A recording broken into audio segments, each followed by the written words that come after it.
Terima kasih. Pada yang nanya pertanyaan banget, yang pertama silakan ya oleh Islam.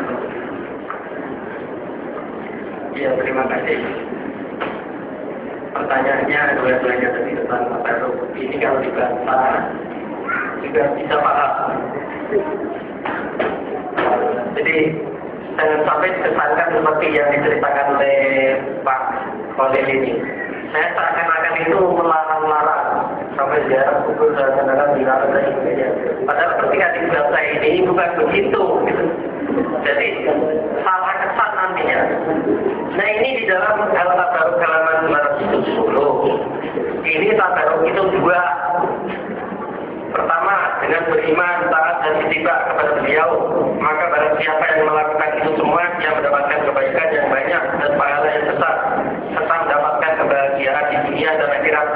Kedua, bertabaruk dengan peninggalan beliau yang telah terpisah dari beliau, seperti pakaian beliau, rambut beliau, bejana atau tempat minum beliau, dan lainnya yang masih terkait dengan diri beliau. Kemudian yang dipersoalkan yang paling bawah ini, tidak boleh bertabaruk dengan tempat yang beliau duduki atau tempat yang pernah beliau gunakan untuk sholat, jalan yang pernah beliau lewati, tempat turunnya wahyu, atau bertabaruk dengan tempat beliau lahir, malam kelahirannya, malam Isra Mi'raj dan lainnya. Nah, ini bisa dibaca yang di halaman tentang yang penutup.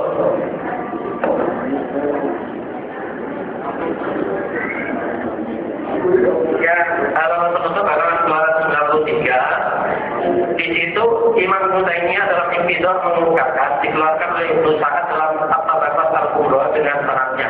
Telah mengabarkan kepada kami Abdul Wahab bin Atha mengabarkan kepada kami Abdullah bin Aun dari Nabi, ia berkata, dulu orang-orang mendatangi pohon yang disebut pohon Al-Ridwan, pohon di Hudaybiyah yang dulu di bawahnya para sahabat berbaiat kepada Nabi sallallahu alaihi wasallam, dikenal dengan Bayatul Ridwan.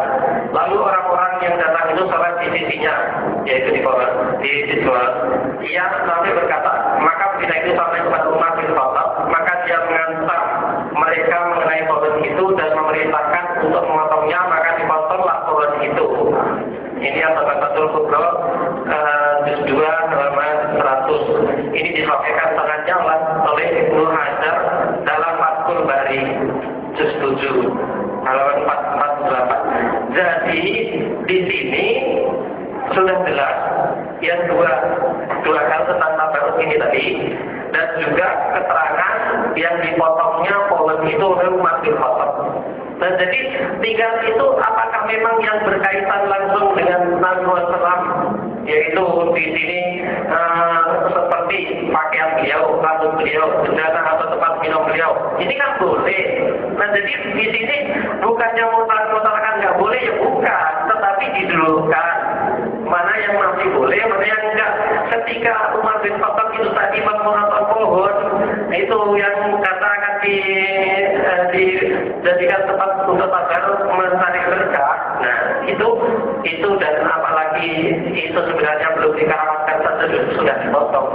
Sebenarnya tinggal kita ini menyimpulkan antara yang boleh dengan yang kemudian dikerjakan oleh Umar bin Khattab. Begitu. Jadi kita kembalinya kepada yang lebih kuat dalilnya. Dan adapun kasus-kasus itu yang perlu dicari kesopikan itu tadi. Namun itu semua ketika disebutkan dan bisa dicontohkan dengan apa yang saya tulis ini, dan ini bukan dari saya tapi dari Said Al-Qasami, Dr. Said Al-Qasami, sehingga kalau dicontohkan nanti ketika memang itu termasuk hal yang dibolehkan misalnya, dan apakah tidak bertentangan dengan yang dilakukan Umar misalnya, kalau itu memang masih dalam koridor yang dibolehkan, ya saya tidak berhak melarang-larang. Jadi jangan kemudian saya dianggap ini melarang yang boleh atau membolehkan yang dilarang. Nah, sedangkan saya hanya mengutip dari Dr. Said Al-Qasami. Yang kedua tentang kabar sama kebiasaan pembodohan. sebenarnya di dalam buku ini juga tidak. Ini tidak menyamaratakan semuanya. Hanya saja gejalanya itu sebenarnya seperti satu darah yang dikatakan oleh Khalid ini justru perlu sekarang. Karena memang sampai ada teman yang mewawancarai, sampai memang ketika berkunjung ke makam anak-anak muda ditanya, sebenarnya kamu apa? Yang menjawab bahwasanya minta kepada isi kubur itu lebih banyak dibanding yang sekedar tawasul. Nah, kalau sudah seperti itu, sudah tawasul sendiri itu sudah bermasalah. Apalagi malah ya mengaku memang meminta, datangnya itu meminta kepada isi kubur. Ini kenyataan di masyarakat. Ya memang tidak semuanya begitu. Tetapi kalau sudah seperti itu, mestinya justru kita itu berterima kasih kepada pihak-pihak yang terutama ulama yang mengingatkan sebagaimana Umar bin Khattab telah memotong pohon Ridwan itu tadi. Mestinya pemuda-pemuda itu justru ketika tahu bahwasanya tempat-tempat itu rawan kemusyrikan, kuburan-kuburan itu rawan kemusyrikan karena mereka meminta kepada isi kubur, mestinya para ulamanya bisa memberitahu kepada pemuda untuk bersikap seperti Umar bin Khattab begitu. Kalau itu sesuatu yang belum dikeramatkan saja, pohon Ridwan itu baru ada yang sholat di sampingnya, itu kemudian Umar bin Khattab dengan kemudian itu dipotong pohon itu, dan akibatnya bagus sebagaimana Bupati Pak Joko ya, yang Purwokerto siapa bupatinya Pak Marjoko, Bupati Marjoko berani memotong pohon beringin yang di alun-alun depan Masjid Agung, dipotong. Rame itu, tukang-tukang seperti rame, sampai orang Katolik rame. Nah, tetapi alhamdulillah kemudian tetap menang dia. Jadi, sebagaimana saya dari Wonogiri, bupati yang sebelumnya Pak Beguk namanya, itu mengadakan warung-warung, mengadakan sesuatu mengadakan ini itu yang serba kemusyrikan itu kemudian ganti dengan bupati yang sekarang ini karena koalisinya dengan PAN dan sebagainya itu, saya tidak untuk dipatkan, tetapi bisa memotong itu. Kami tidak adakan, kami tidak memberi APBD tentang itu.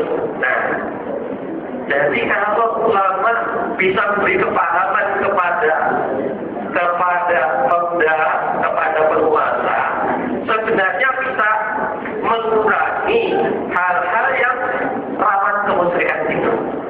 Nah ini malah ketika secara pikir awalnya saja membangun kuburan itu tidak harus didahulukan, ya, malah ini didahulukan dan biayanya sangat besar. Itu mubazir, padahal banyak pesantren, banyak sekolah yang mesti dipikirkan. Nah ini dua kesalahannya. Satu sudah secara pikir awalnya, pikir prioritasnya sudah tidak benar, kemudian masih juga rawan kemusyrikan.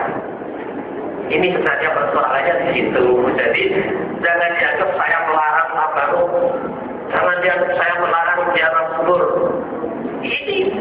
Ini justru ada yang dibolehkan, sudah dijelaskan ada. Yang tidak dibolehkan itu kan kaitannya tidak langsung. Yang dibolehkan kan yang langsung ini tadi. Yang tidak langsung kan seperti peninggalan yang Bayat Ridwan itu dipotong oleh Umar bin Khattab.